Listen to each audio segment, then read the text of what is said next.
Thanks very much, everybody. It's great to be here, and great to be addressing a very mixed group of people from most of the public and the private sector. Minister McKenna, we have big plans together with the things we're going to do, and FICA has been a champion from the private sector on climate change forever. It's great that we're all here, and we're very happy to partner with Climate Home to host this conversation. And the point is to deliver on the Paris Agreement. It's been 10 months since the 195 countries backed the climate agreement. I don't know if it came into force today or not, but it's close. Excuse me. And as Secretary General has been making clear, we have to not only bring it into force, but then we've got to make sure that we move on the agreement. We hope that, excuse me, we hope this is, thank you. This is only my 45th presentation this week. So, we hope that a fully ratified agreement will build support in markets and in societies among nation state for the increased climate ambition. But I have to tell you, I'm extremely worried today because of the hundreds of small and medium-sized and some even large projects that are happening. They're not happening fast enough, and they're not happening at the scale we need to keep global warming below 2 degrees Celsius. Now, I tell my team every day, and I try to feel it every day, that this is an absolutely urgent task. And to borrow from my medical training, we also have to do some triage. We have to really decide what the most important priorities are, make sure that we tackle those things, especially around mitigation, that if we don't do them by a certain time, we're going to be above 2 degrees Celsius. And there's much going on right now that causes me concern about infrastructure being put in place that we'll be stuck with for 50 years, that by just putting it online, unless we have a very creative way of getting it offline later, by just putting it online, we're going to be past 2 degrees. I'm sure this group knows this, but I keep reminding you, August was the 16th month in a row that was the hottest month on record.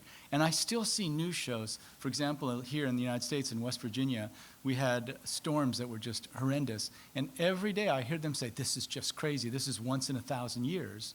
And then in every part of the world, there are once in 1,000-year storms and events happening all the time.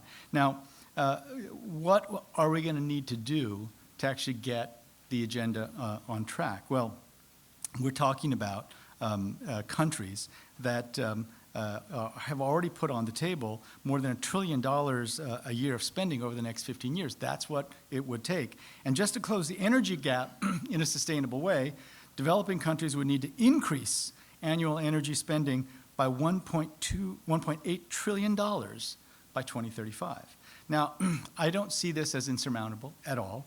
I see it, in fact, as a $1 trillion opportunity for the private sector to help turn the commitments to cut greenhouse gas emissions into climate-smart investments on the ground. Now, to reach that level of ambition will require massive scale-up in climate finance. It will require countries to put in place policies that attract investment in clean and efficient energy, transport, and water infrastructure. But it will also require a level of innovation that we've never seen before. Now, if we look at unlocking the finance, we also have to be innovative in this area. We'll have to have coordinated action across countries, institutions, and financial markets, and probably most significantly, and it's only just now beginning to happen, we're going to have to think about ODA in the context of climate in a completely different way. Now, let me just take a step back and say, if you want encouragement that this is possible, just look at the discussion on refugees. So what we had before was, well, concessionality is linked only to GNI per capita.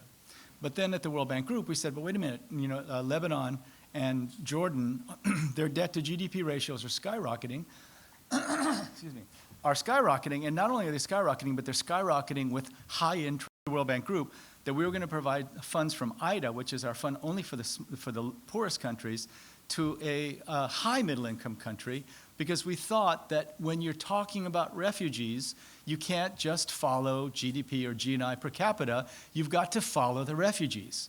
Now, I think for climate is exactly the same way. You're going to see the traditional view of ODA as well. concessionality is only based on GDP or GNI per capita. We have to turn around and say, if you want to bring climate change under control and keep global warming below 2 degrees Celsius, you can't follow GDP per capita, you've got to follow the carbon. Now, this is going to be tough. It's going to be tough because we're talking about very powerful, very large that we need to put in place to make sure the movement is in the right direction. This is going to be a difficult, complicated negotiation, but we are going to have to get ourselves out of the usual way of thinking about how we use aid. So, among the very concrete tasks we have to take on, first, we have to reduce the cost of capital for investors, for countries. Everywhere I go, people tell me, well, we would use renewables, but the tariff is still higher, and it's all about the cost of finance. But that should never happen. We have made tremendous commitments. Countries, at one point, a few years ago, you'll all remember, the donor countries committed to $100 billion new dollars every year for climate. Well, if we just have a fraction of that, and we can use that to buy down the interest on the loans that we normally would provide, which are already of low interest, then I think that you'll have an incredibly powerful force to incentivize the right kind of behavior to move toward renewables, for example.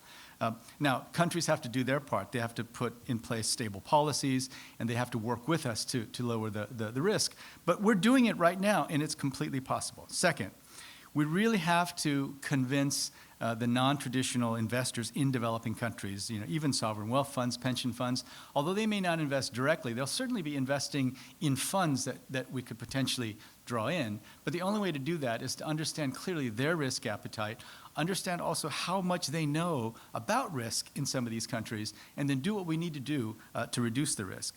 The third thing we have to do is to green the financial sector. Now, I'm not an expert on this in this area, but what we know is that for the most part, the actual cost of putting carbon in the air is still not embedded in the market.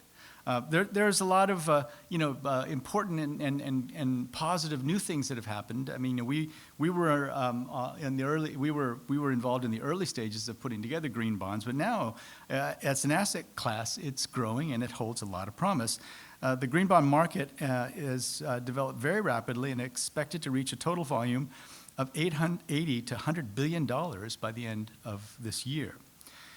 We also know, though, that there has to be a transformational change in energy. We're looking very carefully. We're doing the diagnosis of where the priority areas are. And so we're very focused on Asia, especially South Asia, all the way through India into China. And we're finding that power generation from coal is expected to grow significantly if we continue with business as usual. Vietnam is about to put 40 gigawatts of coal online, and when I asked them about using renewables, they said we would, but it's too expensive. Coal is 9 cents a kilowatt hour in Vietnam, and the tariff for solar is 12 to 13 cents. Now, there's no reason it should be 12 to 13 cents, and we're looking right now at bringing to the table all the tools we would need to bring that the cost down significantly and quickly. We also need to help governments to think about how they can increase their attractiveness to private sector investors. There's great things happening. In Morocco, a $43 million with an M, World Bank and Global Environment Facility grant to test the viability of solar thermal technology paved the way for securing over $3 billion in other financing for the Noor concentrated solar plant. Many of you who are going to Morocco will get to see this this year for the COP22. Now, one of the things I'm most excited about is our scaling solar program, which so far has been helping governments like Senegal and Zambia. And so what it is a one-stop shop. We come in and advise the government on the policy changes they'll need to be able to attract, global energy providers. In Zambia, NL was part of the auction. But we literally bring the paperwork that's required to prepare the auction, the paperwork that's required to give potential investors a sense that things are under control. And so just maybe a month and a half ago in Zambia, the overall cost was 6 cents a kilowatt hour, the lowest ever in Africa, and the lowest bid was 4.7 cents a kilowatt hour. Now, I was at the Tokyo International Conference on African Development, and I announced this, and you could see all the heads of state turning around and saying, I want that. So we now have requests from 6 more governments to bring scaling solar. And it was so simple. IFC, our private sector group, promised to provide financing for the companies that won the bid. And then on the public sector side, the World Bank provided support for the kinds of policy changes, the improvements in the business environment that were required to get such a low bid. So if we can do 6 cents a kilowatt hour in Zambia, now it's complicated, but in countries like Vietnam and in countries like Pakistan, there's no reason that the price of solar has to be higher than the price of coal. Now, one of the things that, of course, we all know we have to do is to put a price on carbon. So innovation has been a driving force in what we've been trying to do in helping the world put a price on carbon. And we're spearheading discussions now on how to do it, testing new models of results-based payments for emission reductions, and helping to inform and shape the evolution of new carbon markets. You know, some of you may know that China is now putting into force a national carbon trading scheme, and the very first efforts at experimenting with carbon trading schemes came from a grant from the World Bank Group. Right now, you know, there will be people in the traditional development world that said, a grant to China from the World Bank Group, why would you do that? Well, that's why you do it. You do it because it led to a national carbon trading program that will become the largest carbon market in the world when it's put into force. So please, those of you who are in contact with governments and donor agencies, encourage us to not go to sort of old ideas about how to do things and put the task, what we need to accomplish, right up front. So, you know, carbon pricing last year generated $26 billion in revenue. There's a lot of tax neutral and ways of doing it, and we just need to find ways to put it forward. Now, to push it forward. Now, you know, having the private sector is important because the ingenuity and innovation leadership in the private sector is what we're going to need to make the next steps to get to low carbon growth, and we have to do it much, much more quickly. Now, I want to just make a couple of suggestions. You know, I really am worried because, you know, I think that there's a lot of magical thinking in the political part of the climate change world. I think that when we reached agreement at COP21, there were a lot of people who thought that we'd actually completed the job, right? That reaching political agreement is so difficult that when we did it, we celebrated for so long that the hangover is just starting. And we haven't made the kind of progress that we need. Where is the platform on which we can sit and say, okay, so what are the top priorities? What are the priorities that are so important that if we don't do these 5 things in the next year, 2 degrees Celsius is in the rearview mirror? Where is the context to do that? Well, we've been putting together our own sense of what the priorities are, and we're going to begin that discussion at the annual meetings. But I would strongly suggest, and you in this room are influential people, I would strongly suggest that we use Morocco as a place to have this discussion in the most concrete terms. If we don't, we're going to run around and pat each other on the back for political agreements and then end up being past 2 degrees Celsius. Now, I'm going to leave you with a story.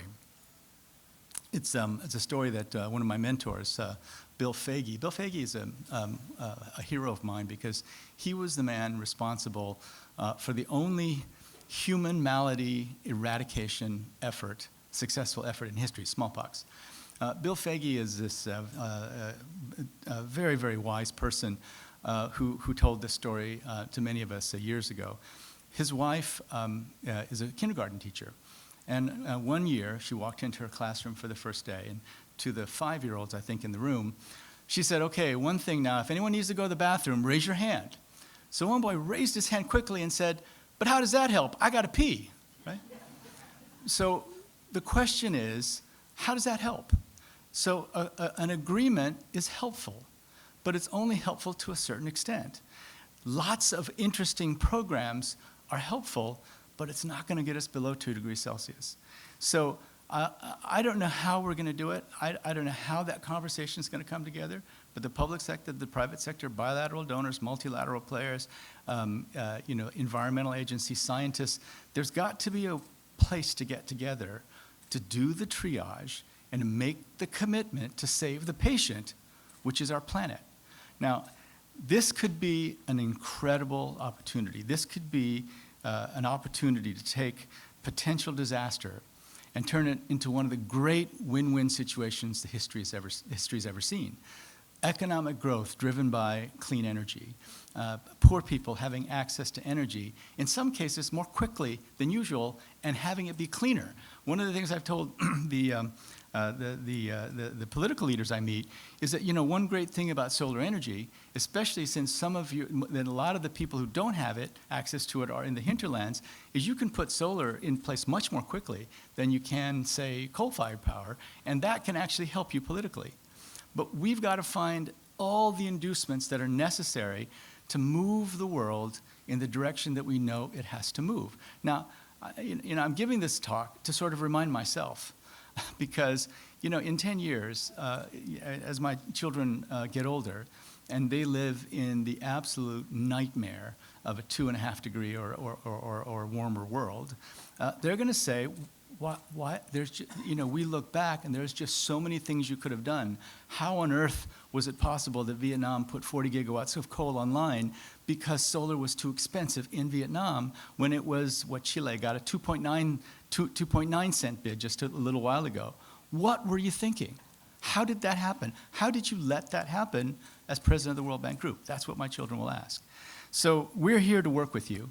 I feel an enormous sense of urgency. This is one of the things that keeps me up at night. And I hope that what will happen is that we'll together find that sweet spot of moving forward very quickly, of the private sector making money, getting returns better than the negative interest rate bonds that many are still invested in. And then finally doing all that it takes to reach the goals that are enshrined so nicely in the agreement at COP21. Thank you very much.